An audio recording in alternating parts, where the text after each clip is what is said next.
तक इम्प्लीमेंट नहीं हुआ। आज भी अदालत ने ऑर्डर किया है के मुताबिक अडियाला जेल का सुपरिटेंडेंट उस ऑर्डर को इम्प्लीमेंट करे। हमने 6 लीडरशिप की मुलाकातों के लिए नाम दिए हैं, उसमें वज़ीर आला की भी नाम शामिल है। आज देखते हैं कि क्या अदालत के ऑर्डर पे अमल दरामद होता है, वज़ीर आला को मुलाकात की इजाज़त मिलती है या नहीं मिलती।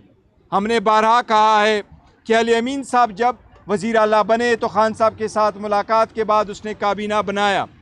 खान साहब की ये ख्वाहिश है और उनका ये हक़ के एज़ अ बड़ी पॉलिटिकल पार्टी के रहबर रहनुमा की हैसियत से, चेयरमैन की हैसियत से, कि वो डायरेक्शन अपने वज़ीर आला को दे दे।